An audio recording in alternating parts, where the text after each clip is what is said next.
ایک منٹ آئے.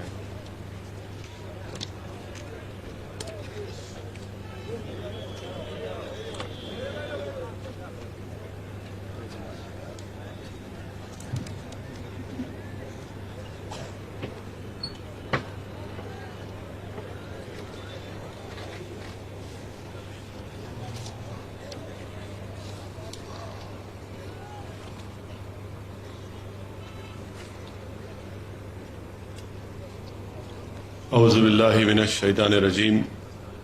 بسم اللہ الرحمن الرحیم. السلام علیکم ورحمۃ اللہ وبرکاتہ. شہ نشین پر تشریف فرما گجرات پردیش کے مجلس اتحاد المسلمین کے صدر میرے بھائی جناب صابر کابلی والا صاحب، مولانا ارشد صاحب، مولانا عبدالرشید صاحب، مولانا جناب مصطفیٰ بھائی صاحب، جناب طاہر بھائی صاحب، کلپیش بھائی صاحب، بلونت بھائی صاحب، پردیپ پرمار صاحب، بانسکانتا کے مجلس کے صدر حمزہ صاحب، پاٹن کے مجلس اتحاد المسلمین کے صدر امتیاز صاحب، معزز حاضرین اکرام، بزرگان ملت، میرے نوجوان ساتھیوں، میں آپ تمام کا شکریہ ادا کرتا ہوں کہ آپ نے اپنا قیمتی وقت نکال کر آج کے اس مجلس اتحاد المسلمین کے جلسے میں آپ نے شرکت کی. آپ اتنی بڑی تعداد میں اس جلسے میں آئے ہیں، میں آپ کا شکریہ ادا کرتا ہوں، اور مجھے یقین ہے کہ انشاءاللہ تعالی آپ لوگوں کی یہ والہانہ محبت ضرور انشاءاللہ تعالی ایک رنگ لائے گی، اور مجھے پورا یقین ہے کہ انشاءاللہ تعالی آپ لوگوں کی یہ وابستگی مجلس اتحاد المسلمین سے آنے والے اسمبلی اور ودھان سبھا کے چناؤ میں یہاں سے آپ اپنی دعاؤں سے، اپنی محنت سے، اپنی محبت سے مجلس اتحاد المسلمین کے امیدوار کو آپ کا ایک حقیقی نمائندہ بنا کر گجرات کی ودھان سبھا میں بھجائیں گے. میرے عزیز دوستوں اور بزرگوں، میں آپ سے گزارش کرنے آیا ہوں کہ گجرات ودھان سبھا کے چناؤ آ رہے ہیں. میں آپ سے یہی بتانے آیا ہوں کہ آپ متحدہ طور پر اپنے ایک ووٹ کا استعمال کریے، اور ظاہر ہے گجرات اور ملک کے حالات سے آپ مجھ سے بہتر واقف ہیں، مگر میں اپنی بات کو شروع کرنے سے پہلے، کسی شاعر نے بڑا خوب کہا تھا کہ کانپتا ہے دل تیرا اندیش طوفان سے کیا، کانپتا ہے دل تیرا اندیش طوفان سے کیا، ناخدا تو، بحر تو، کشتی بھی تو، ساحل بھی تو، نکل کر صحرا سے جس نے روما کی سلطنت کو الٹ دیا تھا، سنا ہے میں نے قدسیوں سے یہ وہ شیر پھر ہوشیار ہو گیا ہے. تو میرے عزیز دوستوں اور بزرگوں، حالات سے مقابلہ کرنا، حالات سے سمجھوتا نہیں کرنا، یہی ہم کو ہمارے بزرگوں سے درس دیا گیا. یقیناً نامصائب حالات ہیں، مگر اگر ہم حالات سے سمجھوتا کر لیں گے اور اللہ کی رسی کو مضبوطی سے نہیں تھامیں گے تو پھر حالات خراب سے خراب ہوتے جائیں گے.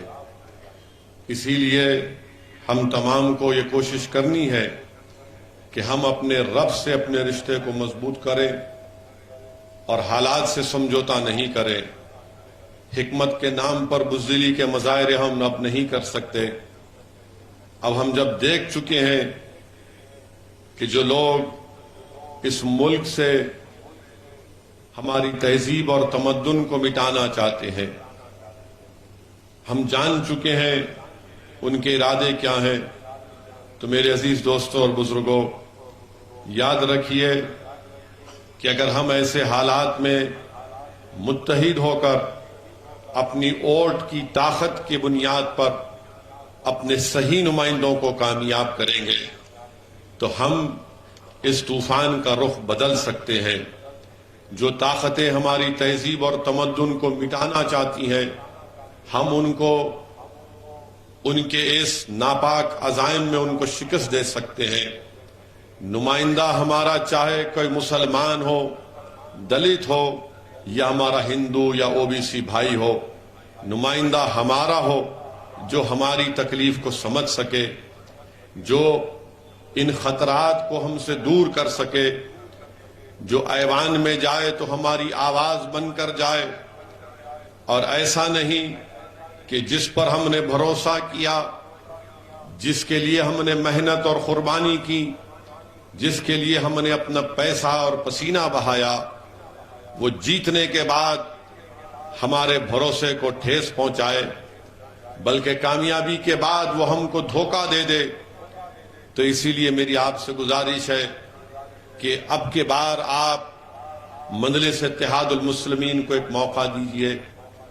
برسوں آپ نے مختلف پارٹی کے مختلف کینڈیڈیٹ اور نیتاؤں کو کامیاب کیا۔ آج اسد الدین اویسی آپ کے سامنے آ کر میں آپ سے التجا کر رہا ہوں، گزارش کر رہا ہوں کہ آپ میری جھولی میں اپنے اتحاد کو ڈال دیجئے۔ میں آپ سے کوئی دولت مانگنے نہیں آیا ہوں، میں کبھی بھی کہ آپ سے کسی دولت کی مانگ کو نہیں کروں گا۔ میں صرف آپ سے ایک تڑپ لے کر آیا ہوں آپ کے درمیان میں کہ یہ وقت میرے عزیز دوستوں، میرے بزرگوں، ہم کو اپنی آواز کو، سیاسی آواز کو مضبوط کرنا ہے۔ اگر آج ہم انتشار کا شکار ہو جائیں گے اور ہماری آواز اٹھانے والا کوئی نہیں ہوگا تو پھر یہ خطرات ہمارے اور قریب ہوتے جائیں گے۔ اس بات کو میں پہلے بھی یہاں پر کھڑے ہو کر آپ کے درمیان میں کہہ چکا ہوں اور پھر کہہ رہا ہوں، کسی پارٹی کو حکومت میں آنے سے روکنا یا اقتدار پہ آنے پہ روکنا یہ ہمارے بس کی بات نہیں ہے۔ یہ ایک تلخ حقیقت میں آپ کے سامنے بیان کر رہا ہوں، اور ہو سکتا کہ بہت سے لوگ میری اس بات سے خفا بھی ہوں گے، ناراض بھی ہوں گے، مگر میں سچائی کو بیان کر رہا ہوں۔ اگر میں جھوٹ بول کر آپ سے واہ حاصل کروں گا اور آپ بعد میں کہیں گے کہ شخص نے ہمارے درمیان میں کھڑے ہو کر ہم کو سبز باغ دکھایا، ہم کو سچائی اور حقیقت سے واقف نہیں کروایا۔ آپ جانتے ہیں کہ 30 سال سے بھاجپا کی سرکار گجرات میں بن رہی ہے۔ اس کا ذمہ دار کون ہے میرے عزیز دوستوں، میرے بزرگوں؟ کیا اس کا ذمہ دار اسد الدین اویسی اور صابر کابلی والا ہے؟ اس کا ذمہ دار اگر ہے تو کانگریس پارٹی ہے۔ آپ نے ان کو اس امید پر ووٹ دیا تھا کہ یہ فرقہ پرست طاقتوں کو روک پائیں گے، مگر میرے عزیز دوستوں اور بزرگوں، 30 سال ایک لمبا عرصہ ہو چکا ہے۔ 30 سال آپ نے جن پر بھروسہ کیا، اعتماد کیا، وہ تو آپ کے بھروسے کو نہ صرف توڑے بلکہ ہماری پیٹھ پر خنجر گھونپا۔ آپ دیکھتے ہیں کہ کانگریس میں اتنی اب طاقت نہیں رہی، گجرات ہو یا پورا دیش ہو، کہ وہ بھاجپا یا فرقہ پرست یا فاشسٹ طاقتوں کو روک سکے۔ 30 سال میں وہ روک نہیں پائے، اور آج جب مجلس اتحاد المسلمین گجرات کے انتخابات میں حصہ لے رہی ہے تو مجھ پر اور میری جماعت کے اراکین پر بوکھلاہٹ کا شکار ہو کر جھوٹے الزامات لگا دیے جاتے ہیں۔ میرے عزیز دوستوں اور بزرگوں، آج صبح میں معلوم ہوا کہ گجرات کی بھاجپا کی سرکار اس بات کا فیصلہ لیا ہے کہ وہ گجرات میں یونیفارم سول کوڈ بنانے کے لیے کمیٹی کو تشکیل دیں گے۔ یکساں سول کوڈ بنائیں گے. میں دیش کے پردھان منتری سے یہاں سے مخاطب ہو کر پوچھنا چاہ رہا ہوں، دیش کے پردھان منتری، آپ کیوں گجرات کی جنتا کو جھوٹ بول رہے ہیں؟ آپ ہی کی سرکار نے سپریم کورٹ میں ایک مقدمہ آیا تھا یکساں civil code, uniform civil code کے بارے میں، تو مودی سرکار نے سپریم کورٹ کو یہ بتایا کہ یکساں سول کوڈ کو بنانا سینٹرل گورنمنٹ کا، مرکزی حکومت کا کام ہے. ریاستی حکومت یکساں سول کوڈ کو نہیں بنا سکتی ہے. یہ سپریم کورٹ میں مودی کی حکومت نے سپریم کورٹ کو بتایا، اور آج یہاں پر گجرات میں بی جے پی کی سرکار، کیونکہ چناؤ ویدھان سبھا کے ہونے جا رہے ہیں، یہ اعلان کیا کہ ہم ایک کمیٹی بنائیں گے یکساں civil code, uniform civil code کے نام پر. دوسری بات یہ ہے کہ ہم پوچھنا چاہتے ہیں بی جے پی سے، کیا یہ بات سچ نہیں ہے کہ بابا صاحب امبیڈکر نے یونیفارم سول کوڈ کے بارے میں کہ یونیفارم سول کوڈ والنٹری ہونا چاہیے، رضاکارانہ ہونا چاہیے، مینڈیٹری نہیں ہونا چاہیے. اور بابا صاحب امبیڈکر نے یہ کہا تھا کہ اگر کوئی کسی مذہب کو نہیں مانتا، اس کے ریلیجیس بلیفز نہیں ہے، تو وہ ایسے قانون کو مانے. اور ہمارے دیش میں ویسا قانون ہے. کون سا قانون ہے وہ؟ جوونائل جسٹس ایکٹ ہے، اسپیشل میرج ایکٹ ہے، انڈین سکسیشن ایکٹ ہے. آپ یہ قانون استعمال کر سکتے ہیں جو کسی مذہب کو نہیں مانتے.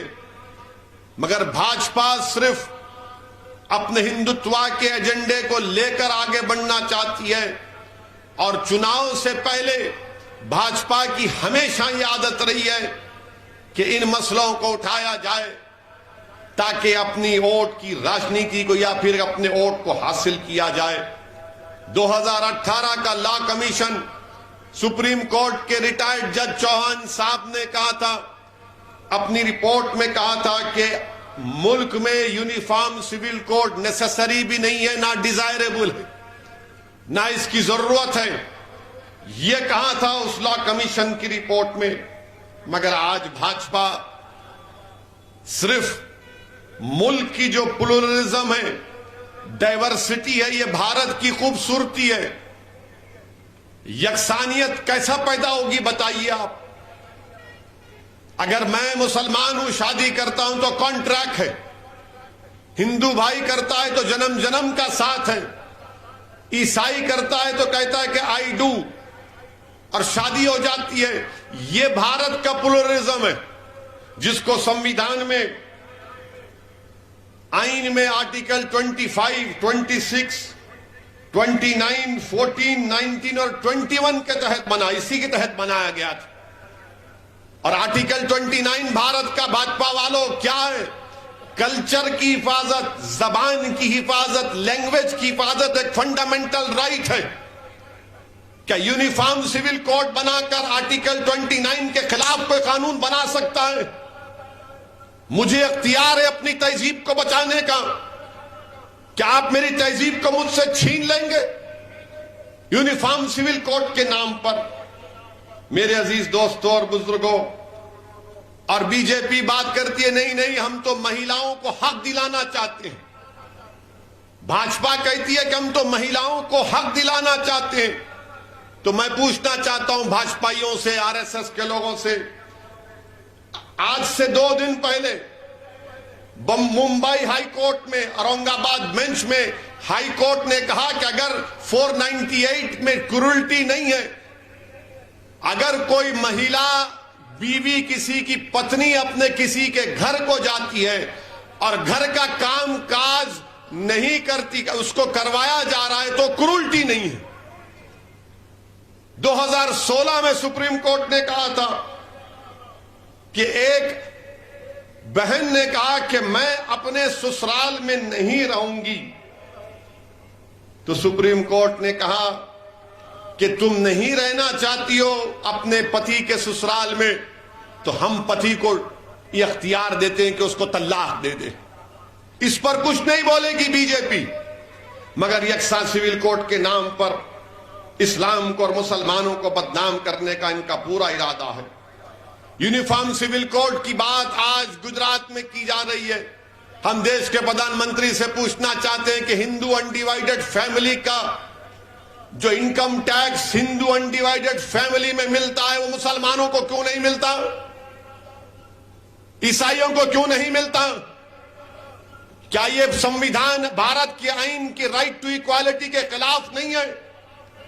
کیا مسلمانوں کو ٹیکس ریبیٹ انکم ٹیکس میں نہیں ملتا؟ اور آپ کو معلوم میرے عزیز دوستوں اور بزرگوں، 2015 اور 16 میں 3064 کروڑ روپے کا انکم ٹیکس کم کیا گیا تھا ہندو انڈیوائیڈڈ فیملی ایکٹ کے نام پر۔ مجھے کیوں محروم کر دیا گیا اس سے بتاؤ؟ آپ بات کرتے ہیں یونیفارم سول کوڈ کی، اور پھر دوسرا special marriage act section 21A جو شادی کا پروٹیکشن دیتا ہے، انہیریٹنس کا دیتا ہے، مگر آپ نے مسلمانوں کو اس سے مستثنا رکھ دیا۔ کیوں؟ اس کا جواب دیجئے۔ اور پھر میرے عزیز دوستوں اور بزرگوں، یہ بولیں گے کہ نہیں مہیلاؤں کو حق ملنا ہے، کیا بولتے ہیں کہ یونیفارمٹی لانا ہے، ایک روپتا اور سمانتا۔ تو پھر بتاؤ، بھارت میں 84% جو چائلڈ میرجز ہوئی ہیں وہ کیا مسلمانوں کی تھی؟ کس کی تھی بتاؤ آپ؟ بی جے پی نہیں بتائے گی آپ کو۔ بی جے پی یہ بھی نہیں بتائے گی آپ کو کہ 2000 سے 2019 تک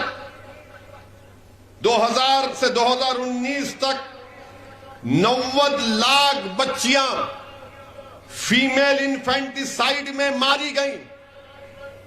90 لاکھ۔ کتنے مسلمان سے بتاؤ اس میں بھاجپا والوں؟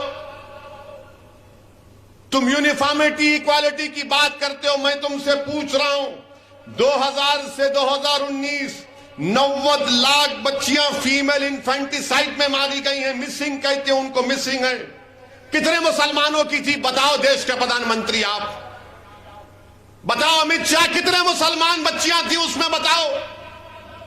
مجھ پر تو الزام لگتا ہے نا کہ میں بھڑکاؤ بھاشن دیتا ہوں، میں اعداد و شمار فیکٹس بتا رہا ہوں۔ بھاجپا والوں کل تک جواب دے دو۔ میں کل بھی احمد آباد میں ہوں اور زندگی باقی رہی تو آتا رہوں گا گجرات کو۔ اب آپ بتائیے، نیشنل فیملی ہیلتھ سروے یہ بات کرتے ہیں کہ ایک روپتا اور سمانتا کی بات بھاجپا کرتی ہے، تو بتاؤ ایک روپتا اور سمانتا کے نام پر نیشنل فیملی ہیلتھ سروے نے کیا کہا کہ ایک مرد شادی شدہ رہتے ہوئے اپنی شادی سے باہر کتنی خواتین سے جمع کیا، جس کو انگریزی میں کہتے ہیں انٹر کورس، تو معلوم ہوا کہ 2.2 مین نمبر ہے ہمارے ہندو بھائیوں کا، سکھ اور کرسچین کا 1.9 ہے، بدھسٹ اور مسلمانوں کا 1.7 آن این ایوریج، سب سے کم جین بھائیوں کا۔ اچھا کس نے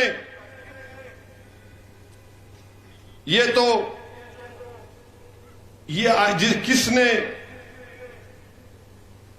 اپنا ایک پارٹنر چوز کیا، سیکشول پارٹنر، وہ 2.2 ہمارے ہندو بھائیوں کا ہے۔ اچھا جمع کس سے کیا؟ تو معلوم ہوا کہ 7.8 ہمارے بدھسٹ بھائی، ہندو بھائی 4%، کرسچین 3.8، مسلمان 2.6۔ بی جے پی مسلمانوں کو بدنام کرتی ہے کہ دبا کے 2 شادیاں 3 شادیاں کرتے ہیں۔ بی جے پی والے یہ نہیں جانتے کہ ہم ایک میں پریشان رہتے ہیں گھر میں، اسی لیے سب آ کر بیٹھے ہیں یہاں پر۔ بولتے نہیں 2 کرتے، 3 کرتے، 4۔ اچھا کتنے کرتے مسلمان؟ جس کو انگریزی میں بولتے پالیگمی۔ 1.9 مسلمان پالیگمی میں، ہمارے ہندو بھائی میں 1.2۔ کتنا فرق ہے؟ زیادہ نہیں ہے، مگر ایک فرق ضرور ہے، اگر کوئی مسلمان کی دوسری بیوی ہے تو وہ بیوی ہے، بیوی ہے نا، اور اس کو مینٹیننس ملتا ہے اگر وہ ناراض ہوتی ہے تو، اس پر نہیں بولیں گے۔ اب جس کے گھر میں بیوی ہے اسی کو معلوم کیا ہوتا ہے، جس کے پاس نہیں ہے اس کو کیا معلوم۔ تو یہ یونیفارم سول کوڈ کے بارے میں ہمارے گھر میں ہے، اس لیے مائیں بھاگ بھاگ کے گجرات کو۔ میرے عزیز دوستوں اور بزرگوں، یہ یونیفارم سول کوڈ، اور پھر بھاجپا کے لوگ بولتے ہیں کہ مسلمان جو ہے بچے بہت پیدا کر رہے ہیں، بیویاں بہت ہیں، بچے بہت ہیں۔ اب یہ مودی سرکار کا ریکارڈ آپ کے سامنے رکھ رہا ہوں۔ T F R rate, total fertility rate مسلمانوں کا 1992 میں 4.4 تھا، وہ گر کر آج 2019-20 میں 2.2 ہو چکا ہے۔ سب سے زیادہ اگر ٹی ایف آر ریٹ کسی کا گرا ہے تو مسلمانوں کا گرا ہے، مگر ہم کو روز میڈیا کے ذریعے یہ بمبارڈ کیا جاتا ہے تم بہت بچے پیدا کر رہے ہیں۔ ارے کہاں پیدا کر رہے ہیں؟ یہ تمہارا ڈیٹا جھوٹا ہے کیا؟ مودی سرکار کا اعداد و شمار ہے۔ اور پھر ایک اور بات بولتے ہیں، آپ کو معلوم سب سے زیادہ کانٹراسیپٹیو پلز کون کھاتے ہیں؟ مسلمان۔ یہ مودی سرکار نیشنل فیملی ہیلتھ سروے کا ڈیٹا ہے، کیونکہ اب چناؤ آ رہا ہے، یہ سب شروع ہو جائیں گے، یہ سب شروع ہو جائیں گے، تو ابھی سے بول رہا ہوں میں تاکہ ان کو معلوم ہو سکے۔ اور پھر گجرات میں کتنا ٹی ایف آر ریٹ مسلمانوں کا 2.1، ہمارے ہندو بھائیوں کا 1.8۔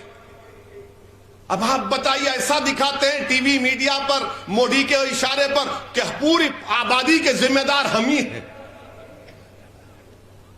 یعنی پوری آبادی جو دیش کی 130 کروڑ جنتا ہے وہ ہماری وجہ سے ہے۔ مانے ٹی ایف آر پھر کیا ہے بتاؤ؟ یہ گجرات کا بتا رہا ہوں۔ اور پھر آپ کو معلوم کہ 1000 مرد پر گجرات میں کتنی بچیاں ہیں؟ مسلمانوں میں 944 ہیں، ہمارے ہندو بھائیوں میں 916 ہیں۔ مودی جی ان پر کام کرو۔ آپ کی پارٹی صرف نفرت پھیلاتی ہے مسلمانوں کے بارے میں۔ یہ تمام اعداد و شمار اس لیے پیش کر رہا ہوں کیونکہ آج جب میں صبح میں آیا تو دیکھا، میں میڈیا والے ہم سے سوال بھی کیے، تو میں اس لیے کہا کہ آپ کے درمیان میں کھڑے ہو کر میں اور کھل کر آپ کو بتا سکوں کہ کیا معاملہ ہے۔ میرے عزیز دوستوں اور بزرگوں، دوسری اہم بات میں آپ سے عرض کرنا چاہ رہا ہوں کہ آپ کو اپنی ایک سیاسی آواز بہت ضروری ہے۔ اگر آج آپ اپنی سیاسی آواز کو نہیں پہنچائیں گے تو پھر یاد رکھیے ہم کو اسی طرح سے ہم سے ناانصافی ہوتی رہے گی۔ آپ جانتے ہیں کہ آپ نے پچھلے چناؤ میں یہاں سے آپ نے ایک انڈیپینڈنٹ آزاد امیدوار کو، جناب جگنیش صاحب کو آپ نے کامیاب کیا تھا۔ آپ نے کانگریس کو کامیاب نہیں کیا تھا، آپ نے ایک انڈیپینڈنٹ آواز کو، ایک نمائندے کو کامیاب کیا تھا۔ اگر کانگریس کو ووٹ دینا تھا تو پھر جناب جگنیش کامیاب نہیں ہوتے تھے، مگر آپ سے ووٹ حاصل کیا۔ آپ نے اپنا ہر چیز محنت کی، قربانیاں دی، اپنے جیب سے پیسہ لگایا، اور اس کے بعد کامیابی کے بعد وہ وڈگام کی جنتا کو دھوکہ دے کر، ان کے دلوں کو توڑ کر وہ کانگریس پارٹی کے ساتھ چلے گئے۔ میری آپ سے گزارش ہے کہ آپ اس بار مجلس کے امیدوار کو کامیاب کریے، اور مجلس کا امیدوار کون ہوگا جناب صابر بھائی صاحب اس کا طے کریں گے، مگر مجھے یقین ہے کہ یہاں کے ذمہ داروں سے مشورہ بھی کریں گے۔ آج شام میں علماء سے ہماری میٹنگ ہوئی تھی، معزز علماء کرام سے، ان کے سامنے بھی میں نے یہ گزارش کی کہ آپ بتائیے، آپ اپنی رائے دیجئے، اور مجھے یقین ہے کہ جناب صابر بھائی آپ تمام لوگوں سے مشورہ کریں گے. آپ نے جس کو کامیاب کیا انہوں نے اس ودھان سبھا کے لیے, اس اسمبلی حلقے کے لیے کیا ڈیولپمنٹ کا کام کیا. یہاں پر ہیلتھ سینٹر برابر نہیں ہے, گورنمنٹ کے اسپتال برابر نہیں ہے, ڈرینیج لائن کا ناقص انتظام ہے, کچروں کے ڈھیر لگے ہوئے ہیں. میری آپ سے گزارش ہے کہ آپ مجلس کو ایک موقع دیجئے. میں نے علماء کرام کے سامنے کھڑے ہو کر اس بات کو کہا اور آج بھی کہہ رہا ہوں کہ اگر اللہ نے چاہا کہ یہاں سے مجلس کا نمائندہ کامیاب ہوگا تو انشاءاللہ تعالی میری کوشش ہوگی کہ میں وقتاً فوقتاً آپ کے درمیان میں اس نمائندے کو لے کر آؤں, آپ سے بات کروں اور پوچھوں اس سے کہ بھائی کیسا کام ہو رہا ہے. یہاں سے ہمارا امیدوار کامیاب ہوگا تو میں وڈگام کی ترقی کی ذمہ داری اسد الدین اویسی لیتا ہے. آپ میرا یقین کریے اور آپ متحد ہو کر آپ مجلس کے نمائندے کو کامیاب کریے. میرے عزیز دوستوں اور بزرگوں, لوگ اکثر یہ پوچھتے ہیں ہم سے کہ بھائی گجرات میں 3 مسلم اقلیت کے الپسنکھیک سماج کے لوگ کامیاب ہوئے. میں ان سے کہنا چاہ رہا ہوں کہ 3 پر کیوں رک جاتے ہیں آپ؟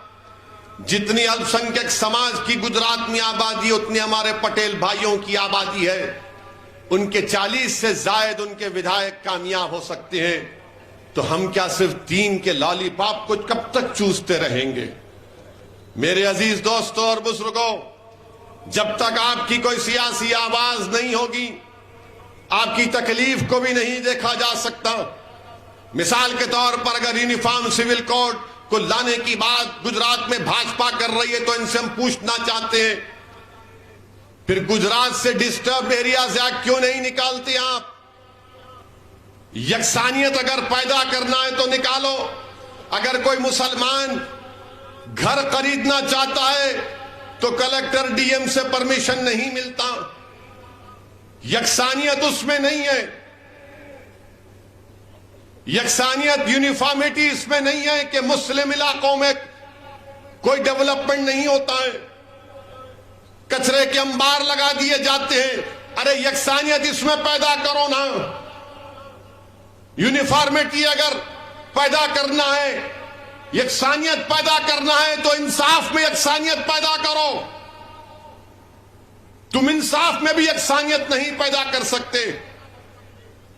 جن بچوں کو کھیڑا میں لا کر مارا گیا کیا ان مسلمانوں کی عزت نہیں تھی؟ اگر انہوں نے جرم کیا تو پھر پولیس کس لیے ہے, کورٹ کس لیے ہے, جیل کس لیے ہے, آئی پی سی کس لیے ہے, سی آر پی سی کس لیے ہے؟ مگر اگر ان بچوں نے گناہ کیا تو آپ نے مسلم علاقے میں ان بچوں کو لا کر سرے بازار مجمع کو بٹھا کر ان کا ایک تماشا بنایا گیا, ان کی بے عزتی کی گئی, ان کو لٹھوں سے مارا گیا. واہ مودی جی, یہی تو آپ کا سب کا ساتھ, سب کا وکاس اور سب کا پٹائی کا معاملہ. بتائیے آپ کے ساری دنیا کے سامنے ان بچوں کو کیا گزر رہی ہوگی کہ پورا مجمع بیٹھا ہوا ہے اور ہم کو مارا جا رہا ہے. آپ دل پہ ہاتھ رکھ کر تھوڑی دیر کے لیے تصور کی دنیا میں جائیے. اگر وہ آدمی, وہ بیٹا آپ کا بچہ, آپ کا بیٹا ہوتا, آپ کا بھائی ہوتا, آپ کا باپ ہوتا تو کیا گزر رہی ہوگی ان لوگوں پر کہ سب کے سامنے ہم کو رسوا کیا گیا, ذلیل کیا گیا ہم کو. یہ انصاف ہے کیا؟ مگر نہیں, یونیفارمٹی کی بات کریں گے. میرے عزیز دوستوں اور بزرگوں, میری آپ سے ادباً گزارش ہے کہ اس کے خلاف آواز اٹھانا ضروری ہے. اگر گجرات کی ودھان سبھا میں مجلس کے نمائندے جائیں گے تو اس ناانصافیوں کے خلاف آواز اٹھائیں گے, اور جب چناؤ آ جاتا ہے تو ہم سب کو فکر ہوتی ہے کہ بھائی یہ کیا ہوگا, کیسے کریں گے. میری آپ سے صرف ایک ہی گزارش ہے کہ آپ اتحاد پیدا کریے, اپنی جماعت کا ساتھ دیجئے. برسوں آپ نے مختلف سیاسی پارٹیوں کو آپ نے کامیاب کیا, ایک مرتبہ مجلس کا ساتھ دیجئے. لوگ کہتے ہیں کہ اگر تمہارے لوگ جیت کر جائیں گے تو کیا کریں گے؟ میرے عزیز دوستوں اور بزرگوں, ہمارا کام, ہماری پہچان ہے. سرزمین حیدرآباد پر ہمارے 7 اراکین اسمبلی ہیں. ہمارے وہاں کے چیف منسٹر نے ہم کو دعوت دی کہ آؤ ستا کا حصہ بن جاؤ, منسٹر کا ایک پوسٹ دے دیتے ہیں, حیدرآباد کا ڈپٹی میئر لے لو. میں نے کہا مکھیہ منتری صاحب جب تک اللہ اسد الدین اویسی کو مجلس کا خادم بنا کر رکھے گا انشاءاللہ تعالی ہم اس ستا کی بھول بھلیوں میں نہیں آئیں گے. ہم کو ستا سے مطلب نہیں ہے, منتری بننے سے مطلب نہیں ہے. ہم کو جس چیز سے مطلب ہے, جس کے لیے ہم لڑ رہے ہیں, جس کی بنیاد پر آج اویسی اس درمیان میں کھڑا ہے آپ کے کہ ہمارے بزرگوں کی قربانیوں کی وجہ سے, ان بزرگوں کی ایک ہی خواہش تھی کہ انصاف ہو, انصاف ہو, انصاف ہو. ہم انصاف چاہتے ہیں, ہم بھیک نہیں چاہتے. اور لوگوں, عظیم میرے بزرگوں, میری بات کو یقین کریے کہ 7 ہمارے اراکین اسمبلی تلنگانہ میں ہیں. میں لمبے کاموں کی فہرست نہیں گنوانا چاہتا ہوں, مگر میں نے آج علماؤں کے درمیان میں کہا, آپ کے درمیان میں بھی کہہ رہا ہوں کہ 7 اراکین اسمبلی ہیں. ہم نے مسلمانوں کے لیے تلنگانہ میں وقت کے چیف منسٹرز کے سامنے بیٹھ کے بات کر کے ہم نے تعلیم کا انتظام کیا. اور آج تلنگانہ میں 6 کلاس سے 12 کلاس تک, 6ٹھی جماعت سے 12ویں جماعت تک 60,000 مسلم بچے اور بچیاں پڑھ رہی ہیں, مفت میں پڑھ رہی ہیں. ان کا بچوں کا سکول اور ہاسٹل الگ, بچوں کا سکول اور ہاسٹل الگ, بہترین معیاری تعلیم اس میں دی جا رہی ہے. بتائیے کام اگر سرزمین تلنگانہ پر ہو سکتا ہے تو کیا گجرات میں نہیں ہو سکتا؟ کیا ہماری لڑائی صرف جان بچانے کی ہوگی؟ کیا ہماری لڑائی صرف پولیس کی لاٹھیوں سے اپنے آپ کو بچانے کی ہوگی؟ کیا ہماری لڑائی اپنے علاقے کی ڈیولپمنٹ کی کیوں نہیں ہو سکتی؟ کیا ہماری لڑائی ہمارے بچوں کے روشن مستقبل کے لیے کیوں نہیں ہو سکتی؟ کیا تحفظ ہمارا مقدر نہیں بن سکتا؟ یا پھر غیر محفوظ رہنا اور ڈر ڈر کر اپنی زندگی گزارنا یہ ہمارا مقدر بن جائے گا؟ نہیں میرے عزیز دوستوں اور بزرگوں, جب آپ نکل کر ووٹ ڈالتے ہیں کسی پارٹی کو, کسی پارٹی کے امیدوار کو, تو اس امید پر ووٹ ڈالتے ہیں کہ یہ میرا خادم ہوگا, یہ میری طلب کو سمجھے گا, یہ میری تکلیف کو اس کا حل تلاش کرے گا, یہ میرے لیے لڑے گا, یہ میرے لیے آواز اٹھائے گا. ارے 3 تو جیت کر گئے مگر ان کی زبانیں نہیں کھلتی ظلم کے ایوانوں میں. 3 تو جیت کر جاتے ہیں مگر مظلوموں پر ظلم ہوتا تو آواز نہیں کھلتی. اب چناؤ آ گیا تو پھر کبھی کسی سے بولنے لگاتے ہیں کہ ارے دیکھ لو ان کو دیکھ لو. ارے 3 کی ضرورت نہیں ہے بلکہ بس سے زیادہ کی ضرورت ہے. کیوں نہیں؟ کیا صرف مسلمان, کیا دلت نہیں مجلس کا ایم ایل اے نہیں بن سکتا؟ بنے گا انشاءاللہ تعالی. گجرات میں میرا دلت بھائی ایم ایل اے ہمارا. کیا صرف مسلمان بنے گا, ہندو بھائی نہیں بنے گا؟ بنے گا انشاءاللہ تعالی. ہندو بھائی بھی مجلس کا ایم ایل اے بنے گا انشاءاللہ تعالی. یہ ایک چیز کے لیے ہم کو کام کرنا ہے. میرے عزیز دوستوں اور بزرگوں, بدنام کیا جاتا ہے مجھے اس کی کوئی پرواہ نہیں ہے, کیونکہ جب میں مر کر جاؤں گا یہ الزام لگانے والے میرے لیے نہیں آئیں گے. میں اپنے اعمال کا حساب دوں گا اور میرا رب جانتا ہے میرے دل کی اور میرے کام کو. میں ان کی دنیا والوں کی خوشی کے لیے کام نہ کبھی کیا نہ کروں گا انشاءاللہ تعالی.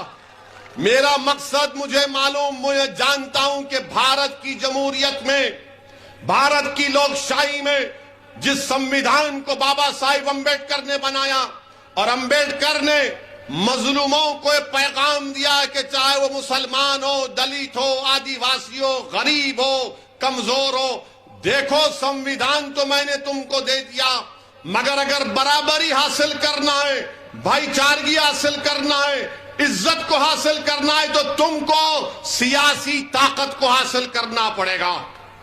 جب تک آپ سیاسی طاقت حاصل نہیں کریں گے کچھ نہیں ہوگا.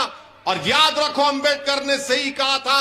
جب میڈیا کے لوگوں نے آج ہم سے سوال کرتے ہیں کہ 3 ہے 3 کا کیا کرو گے, اس وقت امبیڈکر سے بھی پوچھا تھا کہ اتنے 90 سے زیادہ دلت لوک سبھا میں جیت کر جاتے ہیں اور بابا صاحب آپ دلت سماج کی سیاسی طاقت کے لیے بات کرتے ہیں, اتنے بڑی تعداد میں لوگ ہیں. تو بابا صاحب امبیڈکر نے کہا کہ ہاں اتنی بڑی تعداد میں جیت کے تو جاتے ہیں مگر وہ اپنا منہ کب کھولتے جب ان کو انگڑائی لینا ہے. یہی حال ہمارا کر کے رکھ دیے. اگر بھارت میں جمہوریت ہے, لوکشاہی ہے, سمویدھان ہے, مگر بھارت کی سیاست کی ایک تلخ حقیقت میں بتا رہا ہوں. مسلمانوں کو, ہمارے دلت بھائیوں کو, آدیواسیوں کو سمجھنا پڑے گا, غریبوں کو, کمزوروں کو, مظلوموں کو سمجھنا پڑے گا کہ آج بھارت کی راجنیتی میں غریب, مظلوم, مسلمان, دلت, آدیواسی کی, کمزوروں کی کوئی اہمیت نہیں ہے.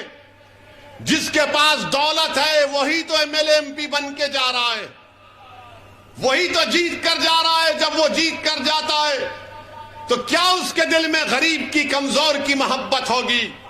کیا اس کے دل میں کمزور کو طاقتور بنانے کا ارادہ ہوگا؟ کیا اس کے دل میں یہ جذبہ ہوگا کہ میں ان لوگوں کو جو نیچے ان کو اٹھا کر آسمانوں پر کھڑا کر دوں گا؟ وہ تو یہی دیکھے گا کہ میں دولت کی طاقت پر جیت کر آیا ہوں تو میں اپنی طاقت کو مضبوط کروں گا, اس میں اضافہ کروں گا. میں بھارت کے مسلمانوں سے اپیل کر رہا ہوں, سن لو میری اس بات کو. آپ کو شاید پسند نہ آئے مگر سچائی بیان کر رہا ہوں کہ آج بھارت کی راجنیتی میں مسلمانوں کی کوئی اہمیت نہیں ہے, کوئی اہمیت نہیں ہے. آپ کے ووٹ کی بھی اہمیت نہیں ہے, کیونکہ جو اپنے آپ کو سیکولر کہتے ہیں, جو صحیح معنوں میں بی جے پی کے برابر فرقہ پرست ہیں, یہ پوری پارٹیاں یہ جانتی ہیں کہ آج مسلمانوں کو جا کر بولنے کی ضرورت نہیں ہے. مسلمان خود B J P R S S کے ڈر سے ہم کو ووٹ دے دے گا. بتاؤ کیا یہ آپ کی حیثیت ہو چکی ہے کہ اپنے ساتھ کھڑا کر کے ایک فوٹو نہیں لینا چاہتے, اپنے منچ پر نہیں بٹھاتے مسلمانوں کو؟ میرے عزیز دوستوں اور بزرگوں, یہ تلخ حقیقت ہے, یاد رکھیے. بلقیس بانو کا مسئلہ آیا, کتنوں نے بلقیس بانو کے انصاف کا مطالبہ کیا؟ سب خاموش ہو گئے, سب گونگے پڑ گئے. یہی آپ پارٹی کے ایک لیڈر سے کسی ایک میڈیا کے شخص نے پوچھا کہ بلقیس بانو, تو اس نے کہا بلقیس بانو نہیں, ہم سکول اور کلاس روم کی بات کریں گے. بتاؤ کیا بلقیس بانو مسلمانوں کا مسئلہ ہے؟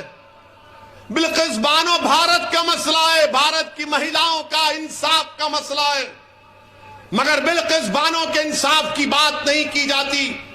اس لیے نہیں کی جاتی کہ مسلمان ہیں, اور جب میں بولتا ہوں تو مجھے بدنام کیا جاتا ہے. اور جو لوگ گونگے بن جاتے ہیں, جو لوگ خاموش ہو جاتے ہیں, اور الیکشن جب آتا ہے تو آپ ان کو ووٹ دیتے ہیں اور مجھے سزا دیتے ہیں.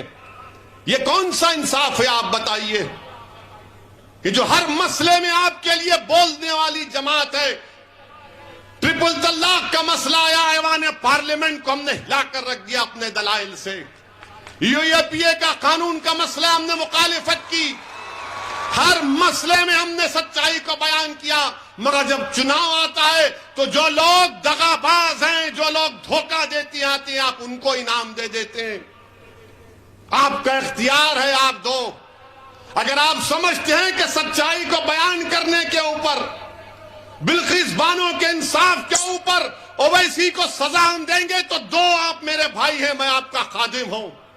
اگر آپ یہ سمجھتے ہیں کہ بچوں کو لا کر سرے بازار پیٹا گیا اور اس بچوں کی تکلیف کو بیان کیا اویسی نے, تو ہم اس کو سزا دیں گے, اور جو خاموش بیٹھے ہوئے تھے ہم ان کو انعام دیں گے, تو دو, یہ آپ کا جمہوری حق ہے.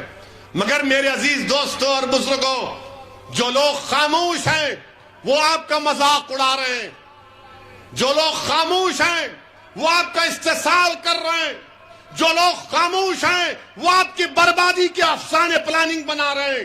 جو لوگ خاموش ہیں وہ ہمیشہ کے لیے آپ کو خاموش کرنا چاہتے ہیں. اسی لیے یہ دیوانہ آپ کے درمیان میں کھڑے ہو کر پکار کر کہہ رہا ہے کہ بھارت کی لوک شاہی میں اگر انصاف کو حاصل کرنا ہے، اپنے حق کو حاصل کرنا ہے، جس کا ذمہ، جس کی گارنٹی بھارت کے سنویدھان نے ہم کو دی ہے، تو کیا خاموش بیٹھنے سے ہوگا؟ اٹھو، ایک کوہرام مچا دو. میرے عزیز دوستوں اور بزرگوں، یہی بات مجھے آپ تک کہنا تھا کہ آپ اپنے ووٹ کی اہمیت کو سمجھیے.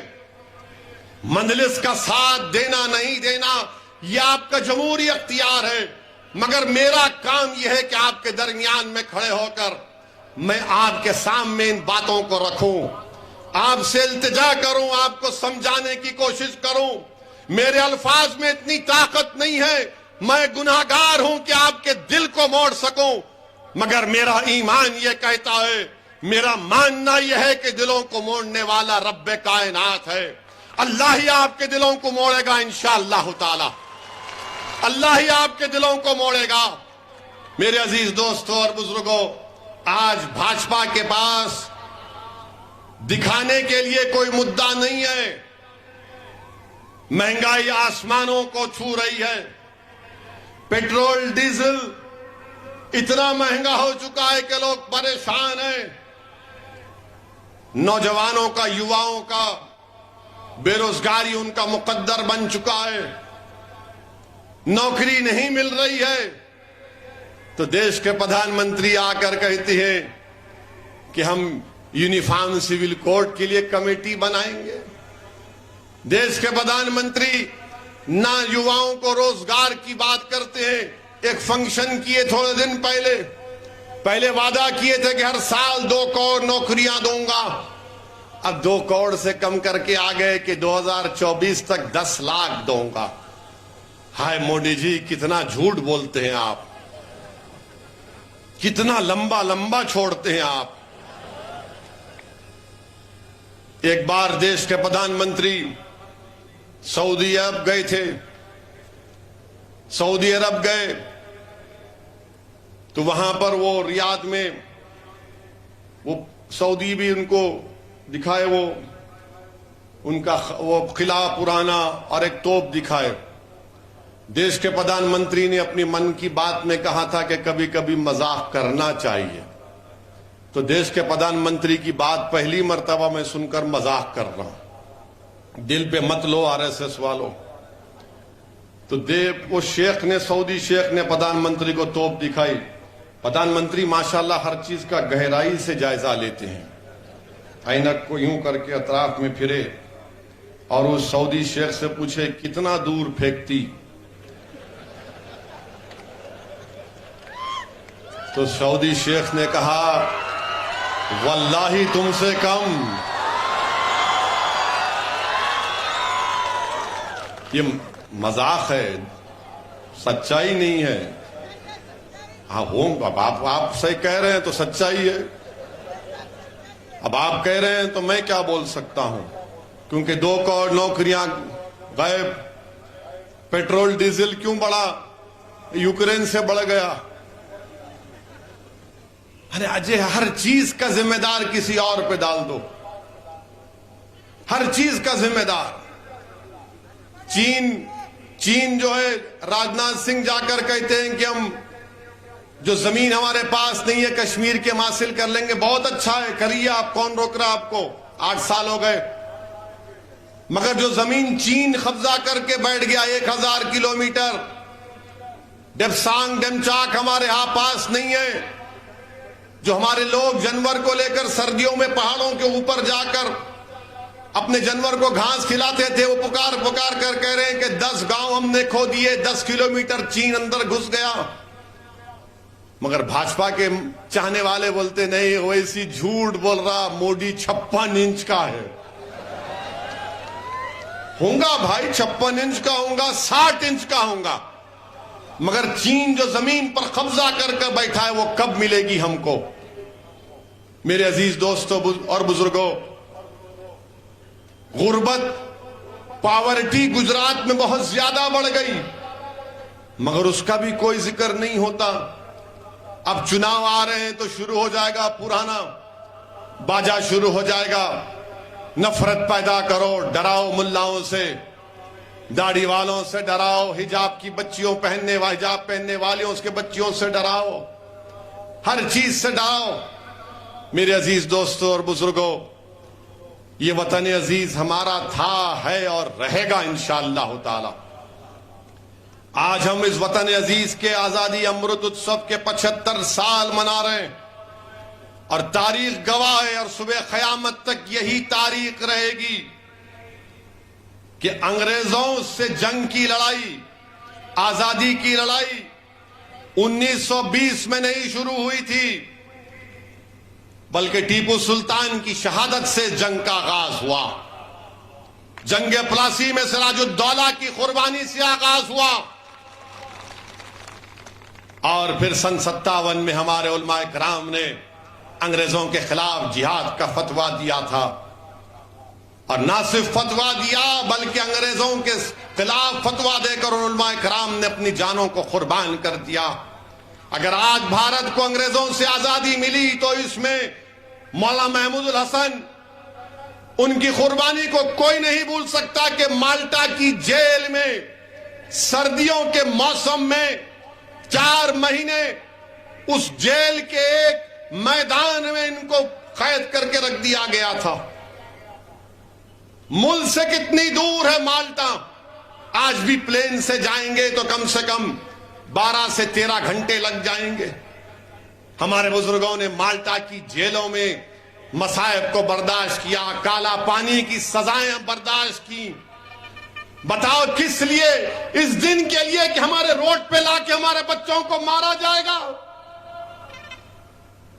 میری شکایت آپ سے ہے، اگر ان علماؤں کی قربانیوں کو آپ بھلا چکے ہیں تو پھر کوئی بات نہیں، مگر ہم اپنے بزرگوں کی قربانی کو نہیں بھلا سکتے۔ اگر آج ہم آزادی سے سانس لے رہے ہیں، یہ ہمارے علماؤں کی محنت، ان کی قربانی، ان کا صدقہ ہے۔ انہوں نے سب کچھ قربان کر دیا اپنا، اور ہم یہ اپنی آنکھوں کے سامنے دیکھ رہے ہیں کہ جس نے مالٹا کی جیل میں سردی کے موسم میں جیل کے میدان میں 4 مہینے گزارا، آج انہی کے جانشین دیکھ رہے ہیں کہ ان کی بیٹی کی عصمت ریزی کرنے والوں کو سرکار چھوڑتی ہے سنسکاری ہونے کے نام پر۔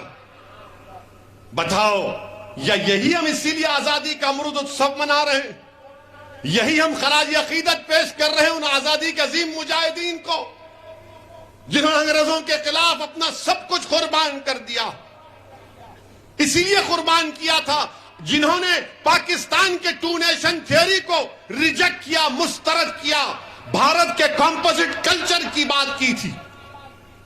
یہ بھارت کا کمپوزٹ کلچر ہے کہ روڈ پہ لا کر بچوں کو مارا جائے، شک کی بنیاد پر گھروں کو توڑ دیا جائے، یہ کمپوزٹ کلچر ہے۔ رد پاکستان کی کتاب لکھنے والے حسین احمد مدنی کے بارے میں تم کیا کہو گے؟ جن پر کیا کیا الزام نہیں لگائے گئے، حملے کیے گئے، ان کی روحیں تڑپ رہی ہوں گی اس بھارت کو دیکھ کر۔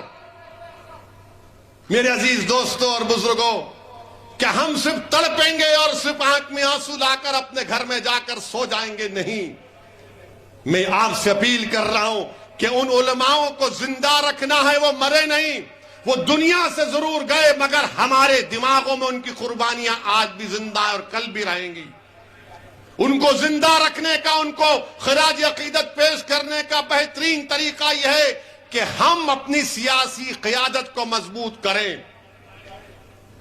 دیش کو آزاد ہو کر 75 سال ہو چکے، ہم نے ہر فارمولے کو اپنایا، ہر ایکسپیریمنٹ کیا، ہر کوشش کی، مگر نتیجہ کیا نکلا کہ فرقہ پرستی بڑھتی گئی۔ ہم دلوں کو ملانے کی بات کیے مگر سرکاروں نے دلوں کو توڑا۔ ہم نے گھروں کی دیواروں کو ہٹانے کی بات کی مگر ہمارے گھر کو جلا دیا گیا۔ ہم نے کہا کہ مل بیٹھ کر ختم کریں گے مگر آپ نے دوریاں پیدا کی ہیں۔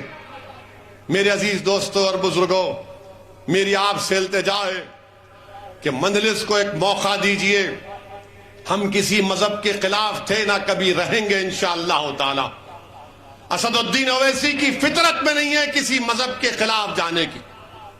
میں تو چاہتا ہوں، میری خواب، میری جستجو، میرا پیغام یہی ہے کہ بھارت میں کمزوروں کو انصاف ملے، بھارت میں مظلوموں کو انصاف ملے، کمزوروں کو طاقتور بنایا جائے۔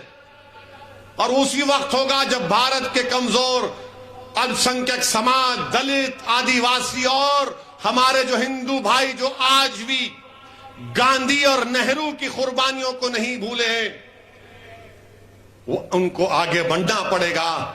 ورنہ صرف یاد رکھو، جس راہ پر ہم دیش کو لے کر جا رہے ہیں وہ ہم اپنے مجاہدین آزادی کے راہ جو نے سوچی تھی، جو خواب دیکھا تھا، ہم ان خوابوں کو نہیں پورا کر رہے، ہم ان کے خوابوں کو چکنا چور کر رہے ہیں میرے عزیز دوستوں اور بزرگوں۔ بہرحال انشاءاللہ تعالی جب یہاں سے مجلس کے کینڈیڈیٹ کا، امیدوار کا اعلان ہوگا، میں پھر سے آپ کے درمیان میں آؤں گا۔ اور میں نے بڑی تعریف سنی کہ یہاں پر بہترین کھانا کھلایا جاتا ہے، آپ کے ہاتھ بڑے مبارک ہیں۔ تو میں جب چھاپی کو آؤں گا تو انشاءاللہ تعالی کسی ایک گھر پر جا کر آپ سے فرداً ملاقات بھی ہوگی، مگر میں آپ کو تیقن دے رہا ہوں کہ آپ مجلس کے امیدوار کو یہاں سے کامیاب کریے۔ میں آپ کو تیقن دے رہا ہوں، میں ذمہ داری دے رہا ہوں انشاءاللہ تعالی۔ جو ماضی میں جس کو آپ نے کامیاب کیا تھا انہوں نے کوئی کام نہیں کروایا، میں آپ کو دوبارہ شکایت کا موقع نہیں دوں گا، میں آپ کے بھروسے کو شرمندہ ہونے نہیں دوں گا۔ بس یہی چند گزارشات مجھے آپ تک کرنا تھا۔ آپ سے اجازت چاہتا ہوں۔ وآخر الدعوانا الحمدللہ رب العالمین۔